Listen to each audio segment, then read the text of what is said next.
Fascinating new survey reveals maritime women, the vast majority, in fact, often put their own health care needs in the back seat because they're generally too busy dealing with everyone else's problems, and a lot of times their own concerns might not be taken seriously.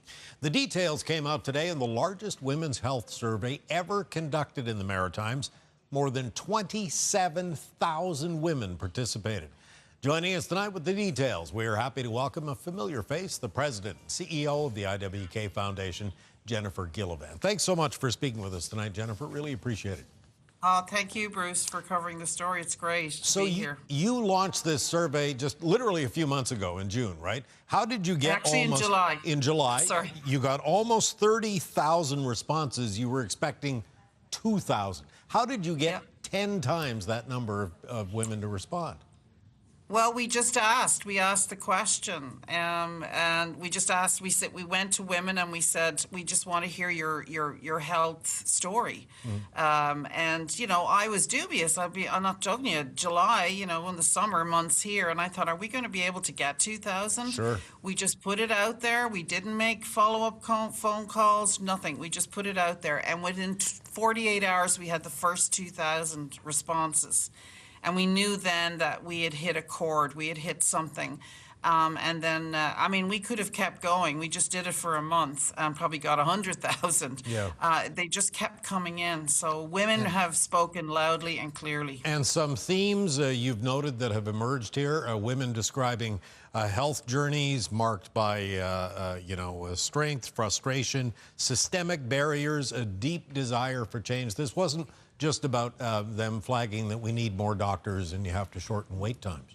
Okay, so the overwhelming theme that we heard, because we didn't just get answers to questions, we got narratives, we got stories. We got actually over 13,000 stories. And the biggest sort of theme we heard was women were being dismissed. They weren't taken seriously. So when they did go and try and prioritize themselves, and if they were lucky enough to get into someone, they didn't take them seriously. And they would go, look, I feel something's wrong here. And they weren't taken seriously. So a lot of them, you know, really just either put some of their family members first, or because they've had negative experience, they didn't put themselves first. And that was sort of heartbreaking. The other thing we really saw come out loud and clear was they said 86% of them said the system has to change. It wasn't just one thing. It was the system has to change. They recognized that, you know, doctors and medical professionals are not trained on women's bodies. They talked about having specific research. They talked about having hubs, health hubs, where they could go and have an integrated, holistic sort of 360 experience, as opposed to trying to talk about one symptom, which didn't really help them. Interestingly enough, the other thing I noticed was they said over 70% of them said it was negatively impacting their work life. So it was actually impacting their productivity, and there was a percentage of them that actually said they couldn't even work. Which was, you know, really hard to read. But they came out loud and clear and said, we need a system change, and it needs to be all of us, not just one health center or one health authority. It's got to be all of us in this. Work life, home life, sleep patterns, all of it impacted as well. You also asked women what issues they want prioritized, and menopause and hormonal health kind of came up on top, right? Yeah, which was, you know, it's not a surprise, because premenopause, menopause, and postmenopause is nearly 30 years of your life as a woman. You don't get a choice, and it's not something you just go through and come out the other side. With all of this, you can have other health implications, especially if you've had severe symptoms. Menopause alone has over 30 symptoms. And so they sort of combined, number one was menopause, stress, anxiety, depression, which kind of, you can see how it flows from this. Obesity and weight gain management, again, that's interconnected with hormones, which aren't tested regularly. You can see how all this flows together. And then sleep disorders, which then led into heart disease and cancer. They were the top 6 categories when we added it up right across. And the other interesting thing too, Bruce, was that I expected like rural versus urban. Sure. You know, the different provinces, there'd be different answers. What we got was a similar set of answers and a similar set of stories, no matter where the women were writing from. Interesting.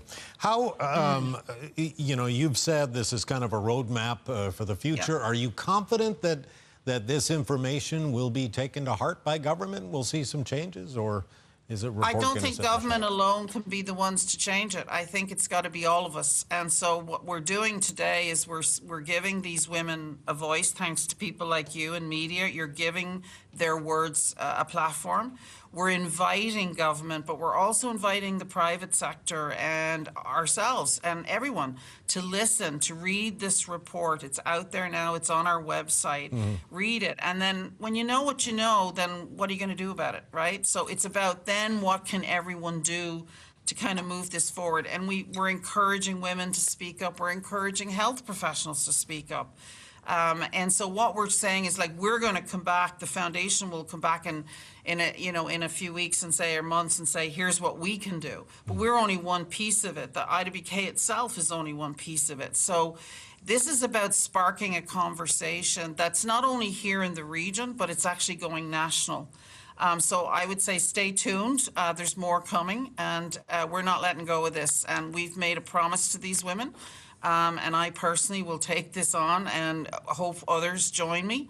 Let's have the conversation, and let's reimagine a healthcare system that's built for all of us, not just for half of us. A very, very important message. We'll have to leave it there. Jennifer, thanks so much for your time tonight. Really appreciate it. Thank you, Bruce.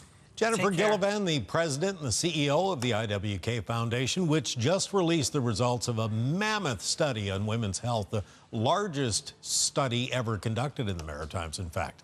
Stay with us. We shall be right back.